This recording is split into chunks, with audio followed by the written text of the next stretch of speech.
그렇다고 싫은 소리를 못하는 사람을 이해하지 못하는 것은 아닙니다. 속으로는 분명히 생각할 거예요. 아, 이건 좀 아닌데, 이건 너무 선 넘었잖아. 하지만 실제 상황에서는 입이 떨어지지 않죠. 오늘은 바로 그 지점, 왜 우리는 싫은 소리를 어렵게 느끼고 어떻게 하면 똑똑하게 할 말 다 하고 관계를 지킬 수 있는지 실전 팁을 알려드릴게요.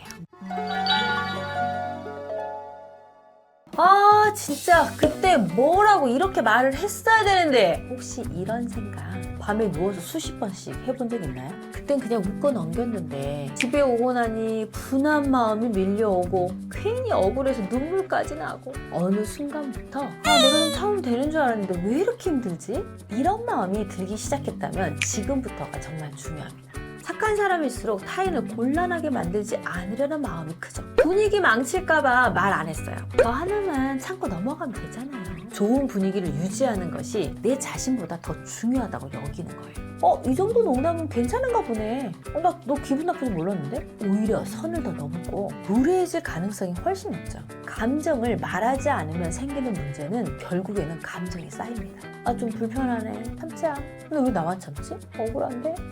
너무 화가 나. 근데 내가 뭘 할 수 있지? 이 과정을 돌고 돌면서 관계도 망가지고 내 자신도 병들게 만들죠. 오늘은 바로 그 지점, 왜 우리는 싫은 소리를 어렵게 느끼고 어떻게 하면 똑똑하게 할 말 다 하고 관계를 지킬 수 있는지 실전 팁을 알려드릴게요.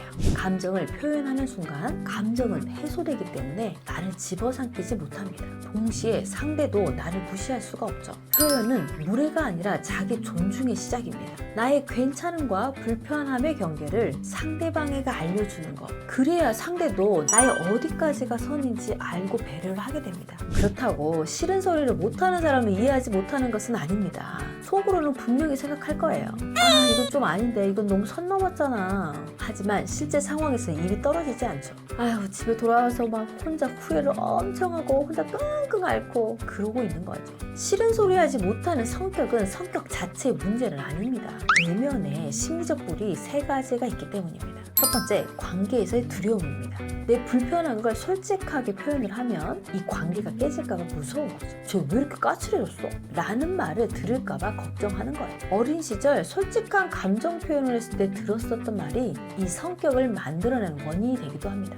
말 대답하지 마. 네가 뭘 한다고 그래? 얘가 왜 이렇게 예의가 없어? 이런 말을 들으면서 감정을 억제당했을 확률이 높죠. 반복된 이런 경험들은요, 무의식 속에 신념을 만듭니다. 내 감정을 솔직하게 말하면 관계가 깨지는구나. 성인이 되어도 표현하는 것보다 참는 걸 습관적으로 선택하게 되죠. 표현을 안 한다고 갈등이 사라지는 게 아닌데, 두 번째는요, 타인이 알아서 알아주기를 기대하기 때문이에요. 말 안 해도 알겠지. 내가 힘든 걸 상대도 눈치챌 거야. 라는 막연한 기대입니다. 그런데 대부분은 몰라요.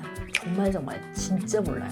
이 심리는 어렸을 때 경험에 의해서 만들어졌을 확률이 높아요. 울기만 하면 부모가 뭐든지 다 해주는 기억, 이런 거는 말을 안 해도 무의식적으로 타인이 나를 다 알아서 맞춰줄 수 있을 거라고 생각하는 거예요. 하지만 현실은 다르죠. 말하지 않으면 아무도 모르고 아무것도 바뀌지 않습니다. 반복된 기대와 좌절은요, 서운함을 만들고 분노를 만들고 결국에는 관계의 단절로 이어지기도 합니다. 세 번째는 표현하는 기술이 부족해서입니다. 하고 싶은 말이 속 안에 있는데 어디서부터 말해야 되지?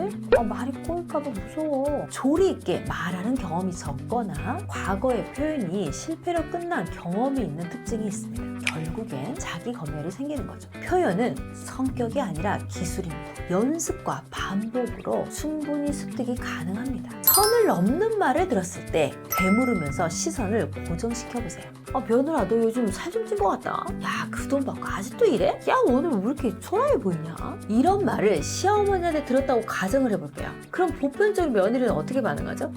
그러게요 하면서 억지 웃음을 짓죠. 이 반응은 이 시어머니들이 괜찮다라고 느끼게 만들어버립니다. 우선 되물으세요. 어머니, 이거 무슨 말씀이세요? 그 말씀은 너무 섭섭한데요? 동시에 표정을 관리해보세요. 억지 웃음 좀 짓지 말고 그냥 무표정에 어머니 눈을 똑바로 쳐다보면서 이런 비언어적 거절을 함께 하는 거죠. 이 두 표현의 효과는요, 경계 메시지를 전달하는데 아주 좋습니다. 그 말씀은 저에게 선을 넘는 겁니다 라는 간접적 경고를 취하는 거죠. 곤란한 부탁을 받았을 때인데요, 이때 반응을 지연하고 결정권을 보유해 주세요. 예를 들자면 주말에 쉬는 얘 좀 봐줘. 나 조금만 돈 좀 빌려줘.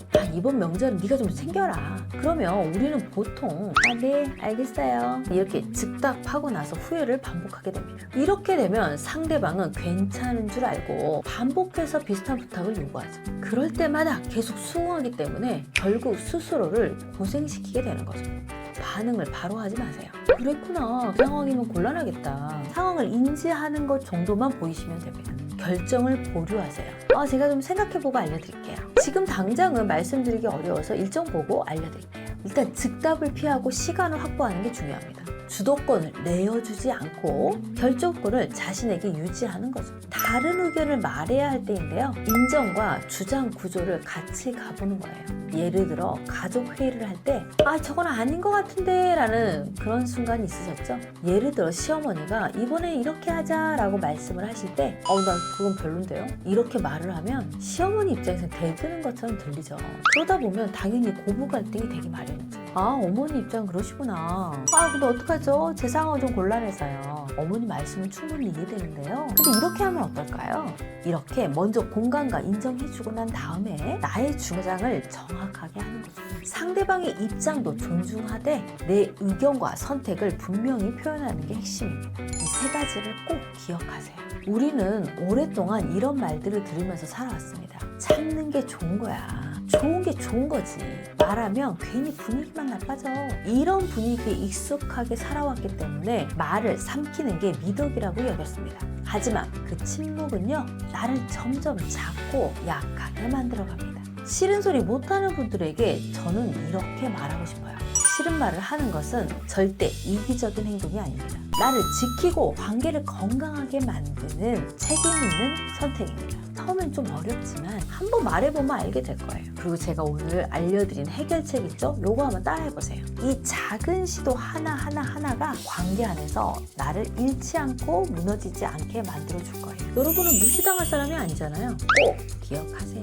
오늘 영상이 도움이 되셨다면 구독과 좋아요 눌러주세요. 주변에 이런 고민이 있으신 분이 있다면 오늘 영상 공유해 주셔도 좋을 것 같습니다. 지금까지 부부해결사 정다운이었습니다. 감사합니다.